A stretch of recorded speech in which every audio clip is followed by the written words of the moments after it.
Why have we missed so many autistic women and girls, Francesca? The research we've done has been traditionally more on boys and men. The research informs diagnostic criteria, and we know that gets in the way because you get diagnostic overshadowing. The typical example would be something like anorexia. About a quarter, a third of the women presenting with anorexia will meet criteria for autism.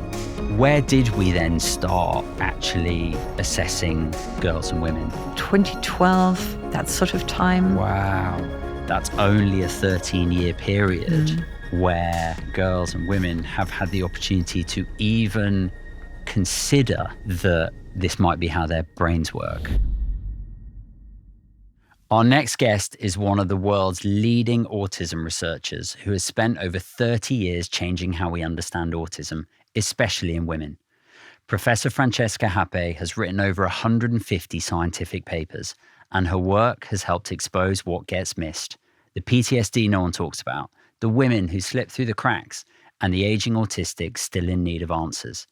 In this episode, we unpack some of her biggest findings and why they matter now more than ever. This was an absolute treat sitting down with Francesca. I can't wait for you to hear this episode. Let's get into it. Let's see how great minds think differently.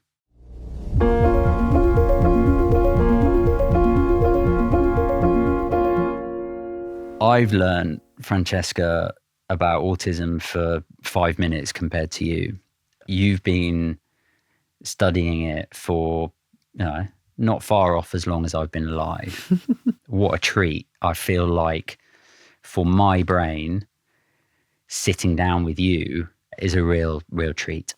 What keeps you up at night that we don't know about with autism? Oh, tons of things, tons of things. So it's a treat for me to be here too. And it's always a treat for me to talk about autism. I never get tired of it. So one of the things that we've been working on is autism and aging. And there's still very little awareness. We've been flying that flag quite high, quite hard. And one of the things that keeps me up at night, I guess, is a recent study that we did where we used GP records, and the estimate of there being maybe 1% of the population autistic was probably a conservative estimate. And we looked at underdiagnosis and estimated that over the age of 50, 9 out of 10 autistic adults are not diagnosed or misdiagnosed with something else, but they don't have their autism diagnosis. And I got interested in that actually coincidentally when my mother had a fall in her 70s, was in hospital, and visiting her in hospital, I thought, what a horrible environment for an autistic person. I mean, for anyone really, but for an autistic person, because the lights are on all the time. You have no control of your sensory environment. It's noisy, it's smelly. And I also realized that for elderly people who we don't treat well in this country, I don't think we respect well in this country, it really matters to have an advocate. So when your relatives turn up and say, could you move her to a quieter ward? The lady next door to her is screaming all night. Actually, they need that voice. And the voice of the elderly person isn't heard very well. And that reminded me how often families have to be the advocates for autistic people at various parts of their lives. Either because they can't speak for themselves at that point or because they're overwhelmed.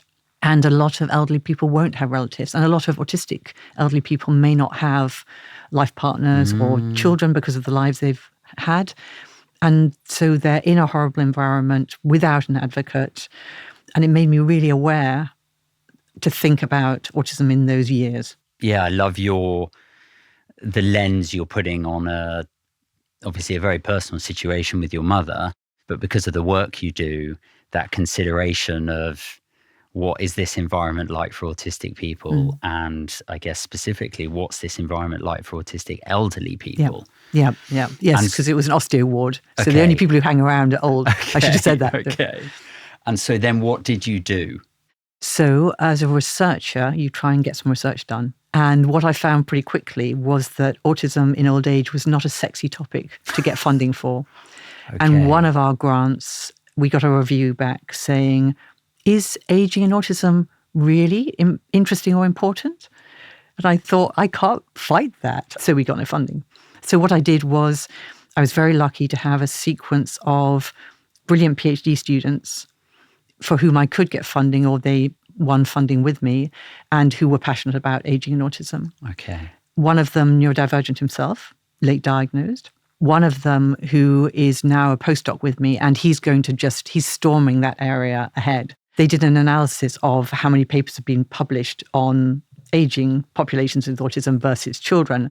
If you could imagine the graph, the axis for child publications and even for young adult teen populations was so wrong for the tiny number of aging populations that you actually couldn't see the line at the bottom of the trickle of aging publications. We had to make a whole new figure, but we took it forward in that way.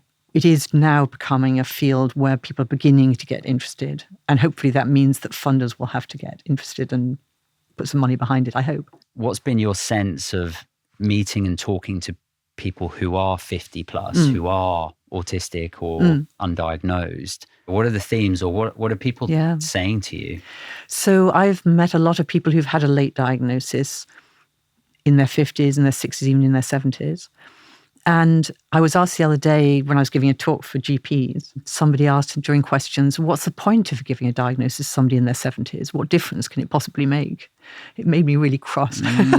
But what difference it makes from my experience is an autistic person who hasn't known they were autistic and is given the diagnosis in their 70s, the most typical thing for them to say is, does this mean I'm not stupid? And these are often highly intelligent, highly successful people, but they needed to find an explanation themselves for why they often didn't quite get it, or they said the wrong thing, or they didn't get the joke. And that was their explanation. I must be stupid. And it's only when they get the right explanation of their autism diagnosis that they can begin to reassess and think, oh, actually, maybe I wasn't stupid, broken, naughty.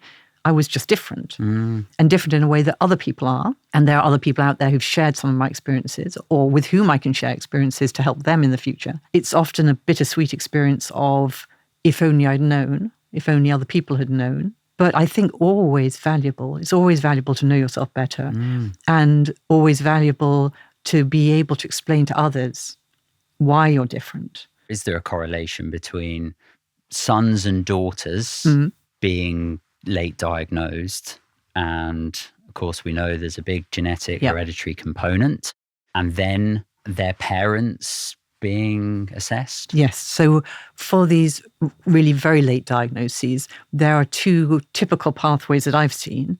One is a grandchild, or sometimes a child, but often a grandchild, who has a more frank and typical autistic presentation, gets diagnosed. Everyone reads around autism, and somebody says, oh, that's granddad too. Or maybe granddad says, that might be me. And then they explore it. And the other pathway, and it's not an either or, it can be both, but another pathway is somebody has managed through their life. They've got the right job for them. They found the right life partner maybe, or supportive people around them. And then they hit 65, they maybe retire, and the structure goes out of their life. And that begins to be catastrophic. And they have what appears to be a depression, but then when they see a clinician, they see it's more than that. Or even sadder, somebody's life partner dies, and they were their social brain and their frontal lobe, and they were organizing all of that. And once that's gone, again, the bottom begins to fall out. So the level of autistic traits is the same. It hasn't changed. But the environment that either matched or didn't match the needs and the strengths has changed. And that's when the path to the late diagnosis happens. So interesting. I wonder where the term midlife crisis comes in. As you say, we can find these environments that work for us, and then all these people, and when we don't have them. Yeah. We've done some nice qualitative work, interviews with older autistic adults, both early diagnosed and late diagnosed, reflecting on what it's like getting older, and also reflecting on sort of lessons learned and a little bit sort of what they would tell a younger self. And actually, a lot of the stories are much more full of optimism than I would have thought, even where diagnosis was late, life has been a struggle. And quite often those later years of life are a time when you've accepted who you are. You don't feel you have to fit a social stereotype, or you don't have to have a gazillion friends to be successful. Actually, you can do what makes you happy. And work can be quite stressful for everybody, but for a lot of autistic people where accommodations aren't properly made. So being able to move beyond that, as long as you're financially okay, can be a time of great freedom, and you can explore your interests and you can be with the people you choose to be, not with the people you had to be with every day at work. So there are some very positive stories as well, I think. You talk about 9 out of 10 autistics in an older population who have been missed.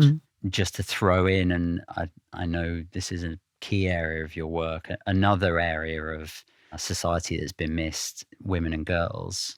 Why have we missed so many autistic women and girls? So historically, the research has focused on boys and men. So when I started in the field 30 odd years ago, the estimate was that there were maybe 5 to 10 times as many males as females. If you thought about the sort of intellectually able, the Asperger syndrome old picture, then it might be 10 to 1. And so if you were doing a study at that time, maybe a neuroimaging study, you were going to recruit 30 people and you thought you were only going to get 3 women who could take part, you would just decide not to recruit any women because you can't analyze them separately. You can't throw everyone together. So you just get right-handed males. And then all we find out right-handed? Yeah, because it makes a difference to your brain organization, depending on the study, but, very often. And so it was a bit like that in generally most studies. So it was also the case at that time that most people like me would be seeing about 10 times as many boys and men in their everyday work as women and girls. And so it takes a bit of time to build up the phenotype, the prototype in your mind. And I remember about 15, 20 years ago, suddenly realizing that a woman that I'd met in the playground a lot when our children were very young, suddenly thought, of course she's autistic. Why didn't I see it? Why didn't I see it at the time? That was why she kind of greeted me like I was a really close friend, although I didn't feel we had that level of friendship. And she would cut straight into a topic that maybe we talked about many weeks ago and I hadn't kept track with, and why she was struggling with certain kind of social situations. But it just didn't occur to me at the time because I just didn't have my eye in for what autism can look like in women and girls. So there's that element. The research we've done has been traditionally more on boys and men. The research informs diagnostic criteria, et cetera, et cetera. There's also, therefore, the male stereotype that we all carry with us, which means that when a teacher or a parent or a clinician sees a boy who is socially awkward or struggling in the playground, walking the perimeter while everyone else is playing football, they think immediately, could be autism. When they see a girl who's struggling socially, slightly on the edge of a friendship group, they think, oh, shy, social anxiety. So that gets in the way. And we know that gets in the way because you get diagnostic overshadowing. So what's diagnostic overshadowing? So it's where one diagnosis, in this case one that's more sort of sex stereotyped to that gender, gets in the way of looking beyond it to see whether there are additional diagnoses. So this isn't a misdiagnosis. The typical example would be something like anorexia. So we know from colleagues' work that in the anorexia clinics, about a quarter, a third of the women presenting with anorexia will meet criteria for autism, most of whom won't ever have had an autism diagnosis. But what can happen in a clinic that's not thinking about autism is, this is anorexia. Everything that this young woman is going through is to do with their anorexia. And you don't go beyond and say, is it anorexia in the context of autism? Which actually really matters. Yes. For all kinds of reasons. And anorexia has, from the little bit I do know, obviously a huge sensory aspect, a huge repetitive aspect. It can be very number focused and weight focused, obviously, and control focused and routine focused. And so for autistic people, and much less to do with body image and so on often. So it's important to know. And colleagues now have made a whole care pathway for autistic eating disorders. But that's really needed. But you can see if you get that diagnostic overshadowing, stop with the obvious one that fits with her being a girl. Don't go on to the autism one that doesn't necessarily fit with my notion of her being a girl. And I guess the flip side on eating disorders is then the myth and the stereotype that boys don't get eating disorders. And that's a girl thing. Yes. So diagnostic overshadowing happens. And then there's the possibility that autism looks a bit different on average in girls compared to the stereotypical picture we've sort of drawn for boys. And I always want to emphasize in that it's not about a particular girl or a particular boy, because there are lots of boys who don't fit the stereotype of autism, lots of girls who actually do fit pretty well the classic picture. But on average, it seems like girls may be are a little bit more socially motivated, moving towards. So if your stereotype of autism, which is a stereotype, is that social difficulties are going to be being aloof, then the girl who's actually quite clingy and needs to be with that best friend all the time, you're not going to think that's autism, but it may be. And the girl who is really fascinated with Kate Winslet or a particular breed of horses, you're just going to think, well, lots of girls like horses, lots of girls like actresses. And you need to dig down to see that they're just collecting facts, or the interest is very narrow, just that breed of horse. Every other kind of horse is just so boring, you never ever read about them. Yep. But you see, when we think about a boy, if a clinician asks a boy in an assessment, what are you interested in? And a 15-year-old says, Thomas the Tank Engine, or here are my photos of electricity pylons, let me show you, then that is a red flag for autism.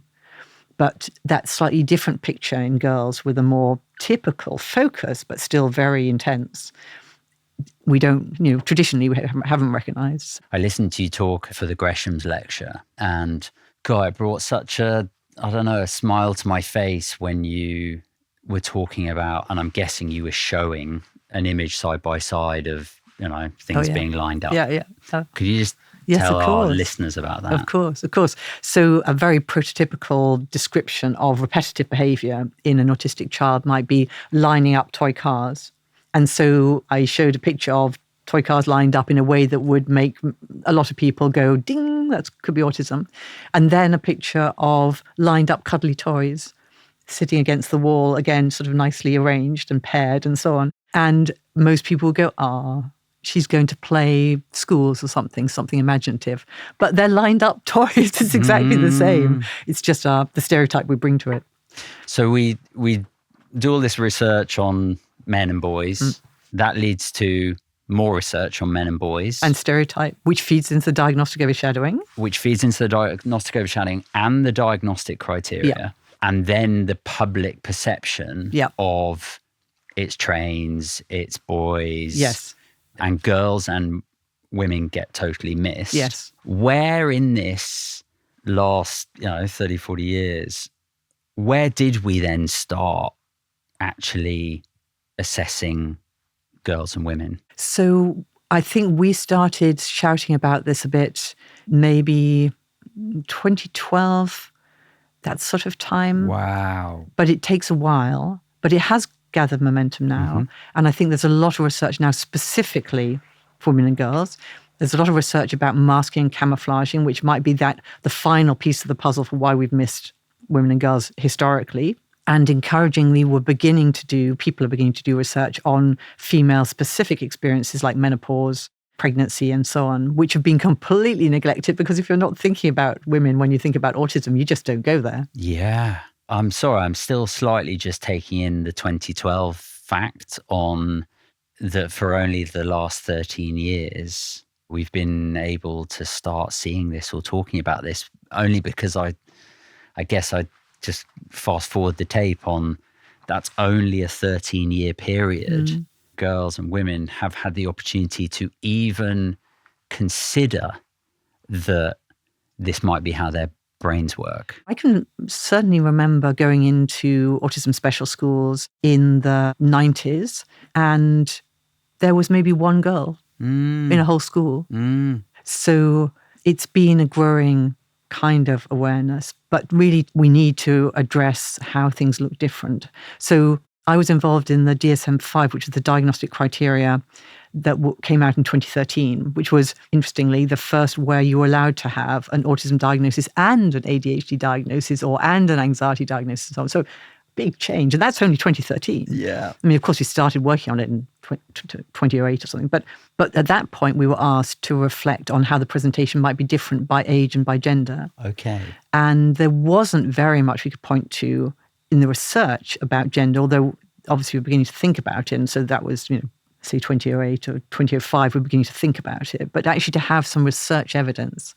And that also actually coincided with my realizing there was no autism research on old age. Yeah. So it's so recent, isn't it? It's so recent. What, from your perspective, I guess maybe more from like a biological perspective rather than a presentation or a trait or behavior perspective, what is this difference between boys and girls in terms of autism? Like, why does it manifest differently?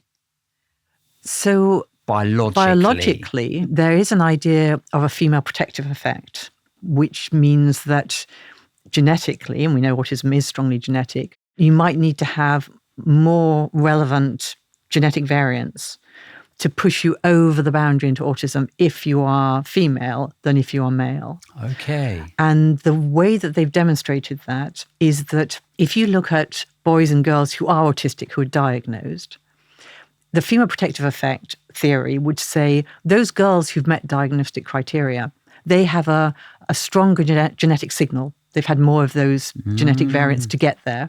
So their relatives should have a higher chance of also being autistic than a boy who's autistic who has a lower number of those genetic elements.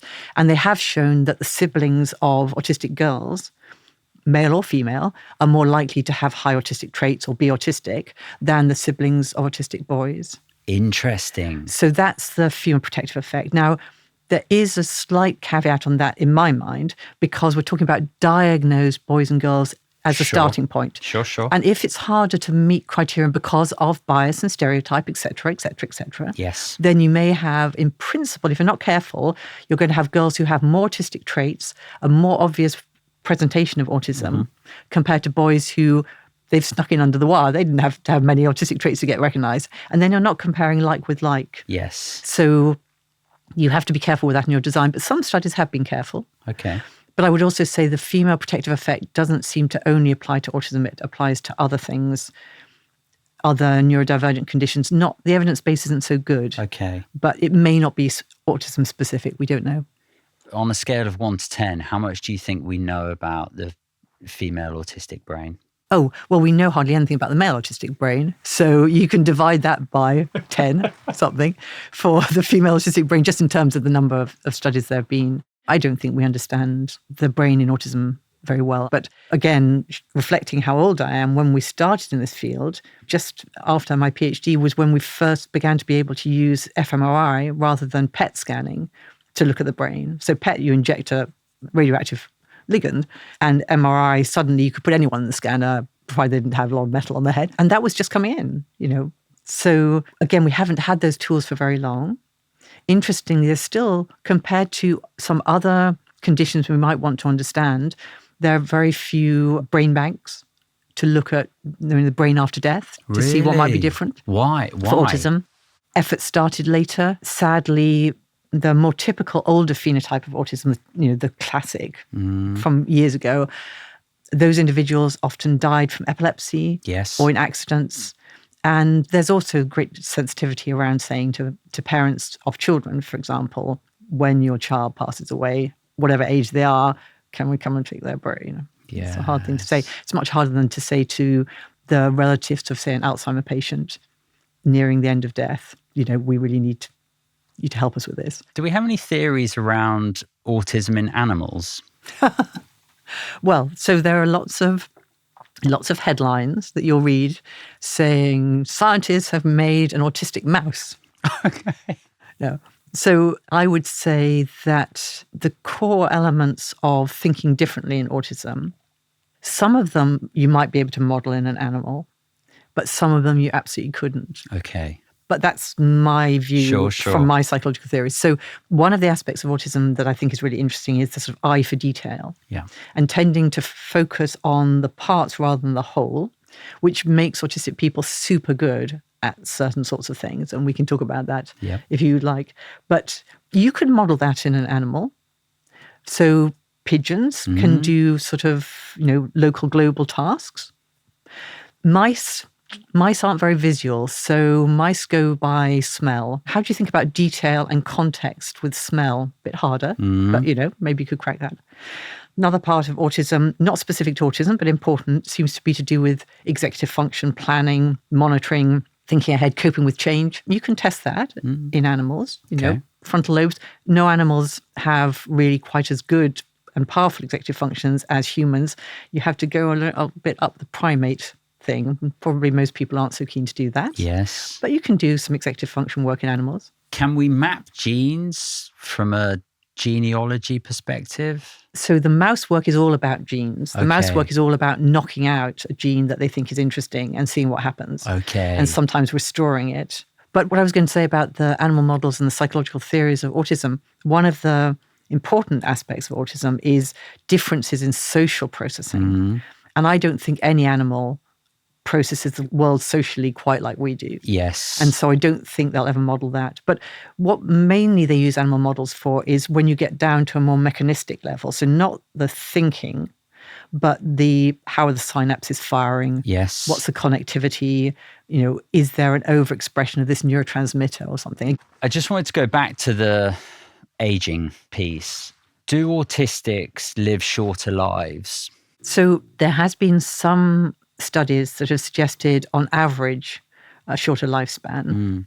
And that may relate to high incidence of epilepsy. With people who have intellectual disability, may also have accidents. We know actually that ADHD is associated with accidents, unmedicated ADHD. That's regardless of whether there's autism as well or not, Sure. but that would add into the mix. And then very sadly, we've realized in recent years that suicide is happening at a high rate in autistic people, and particularly women, and particularly women who don't have intellectual disability alongside their autism. So there are a number of factors that are leading to earlier deaths. One of my PhD students did a wonderful piece of work with an epidemiological sample where he showed that the pace of aging was faster, and they can do that from all sorts of biological measures as well as from facial judgment and things. Pace of aging was faster in people with high autistic traits. That sample, they're now in their 50s. Very few have an autism diagnosis. They're that generation. But we can measure autistic traits. Okay. And we can use that as a proxy.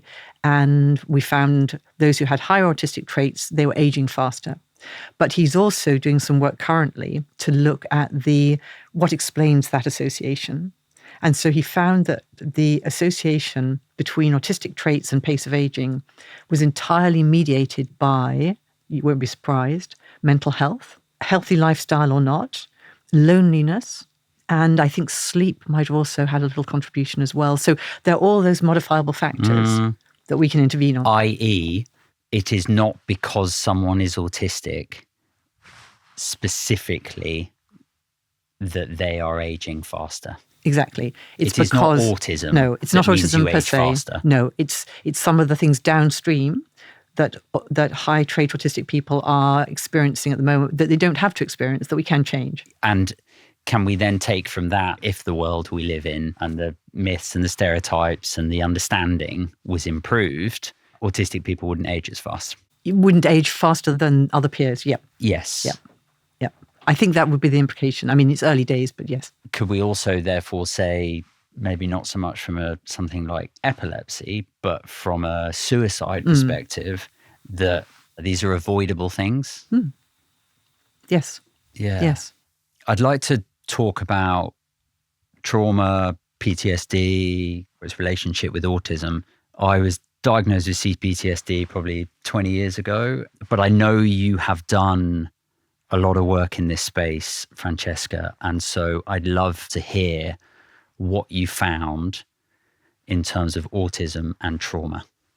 So we got very interested in whether being autistic might be a vulnerability factor for developing PTSD. We know that autistic people experience a lot of adverse life events more than non-autistic people, but we've thought on top of that there might be a vulnerability to do with detail focus, sensory processing, and so on. So quite a while ago now, I met an autistic man who told me about something that happened to him that set us on a path of doing some work in this area. So in this case, it was an autistic man who he always took the same bus to work every day. And one day the bus had to take a detour because of roadworks. And the bus driver said, okay, this is the end of the line, you have to get off here. And he was in the middle of nowhere as far as he was concerned. He didn't know this part of London. He's somebody who's quite anxious about which areas of London are safe or not. And he doesn't think he can reliably read the queue. So he's always pretty anxious about that. And he had to get off the bus. And he was absolutely terrified. He was scared of where he was. He was scared he was going to lose his job. The shock of not his trusted bus not taking him where it should be taking him was just horrible for him. And after that, he told me he would not only not take that bus, he wouldn't take any bus. And when he walked past the bus stop, which was near his home, he would begin to re-experience that horrible fear and have sort of flashbacks of the place that he'd been put down where he didn't feel safe. Two things struck me from that. One was that wouldn't count as a trauma in most people's eyes. So in some clinical systems, like the DSM-5 we talked about, you have to have experienced a life-threatening event or an assault or sexual assault. So he wouldn't count. He wouldn't get a diagnosis of PTSD and he wouldn't get any treatment, even though, not as a clinician, but just from what he was saying, it seemed like he really needed some help to get over this trauma. And the other thing was thinking about whether autistic people might be more liable to develop PTSD because of sensory sensitivities, because of eye for detail, because one of the things we know in the general population saves you from developing long-term PTSD is being able to weave a coherent narrative out of your experience. If you're looking at the details, that's going to be hard. But a big symptom I know for me 20 years ago was absolute hypervigilance. Yep. Yes. And that hypervigilance is all about attention to detail. Yes. And it's quite, or for me, it was quite extreme. That's very interesting because hypervigilance is an absolute symptom of PTSD and CPTSD. And if you have a very strong eye for detail, then your hypervigilance may go down to a tiny spot. And if you're more a big picture person, then you're going to be hypervigilant maybe for scanning the whole scene and the context. And so it's going to have maybe a different flavor. So that set us off on a path to try and find out more about trauma and autism. And with Freya Rumbold, who's a clinical colleague, we did a study, for example, where we asked autistic people who'd experienced something that they found traumatic or that had stayed with them when it was a problem for them still. We asked them to take part in a study where they would tell us what that trauma was, or several traumas if they wanted to, and also fill out a standard questionnaire for PTSD symptoms. So not a clinical diagnosis, but symptom profile. And we found that on the one hand, there were people, sadly, who'd experienced those classic DSM-5 traumas. Sure. They'd been assaulted, they'd been sexually assaulted, they'd had a near-death experience. And around 45% of those passed the criterion for PTSD on a symptom checklist. That's much higher than a neurotypical sample, where it might be around 10%. Really? Most people, 4 times? Exactly. Most people who experience bad things are upset, but then it doesn't stay with them that long. Okay. And then we looked at the people who told us about a different sort of trauma. And these were things like being bullied, socially ridiculed, or having a situation go really badly wrong, even an experience of interacting with mental health professionals or their own mental health crisis would be classed as a trauma. And among that sample, 43% passed cutoff. So it was no different. Wow. It really didn't matter whether you'd had those big T traumas, as some people talk about, or traditional trauma, or these other things like the bus incident. Yes. There were still very high rates of PTSD-like symptoms. Because I guess the manifestation of that, when you talk about the man having flashbacks or high anxiety. Avoidance. Yep. If my middle daughter was here now and we asked her to talk about when she had a blood test, that would be quite traumatic for her. Even though that blood test appointment was very routine, that's something that was quite big for her, that she found traumatic because it stayed with her. Therefore, are autistics more sensitive? Well, more sensitive is a very sort of general term. It would cover sensory and social and all sorts of things. But I think that autistic people in general are more vulnerable to developing trauma-type mental health problems. Yes. For those reasons that I've described. But sadly, also, we know autistic people are more likely to be assaulted or, bullied or, have other kinds of adverse life experiences. So you've got a sort of perfect storm in a way. Yes. I come back to how do we update the DSM-5? I know. Because it's also not just autistic people where this is relevant, where perceived trauma matters.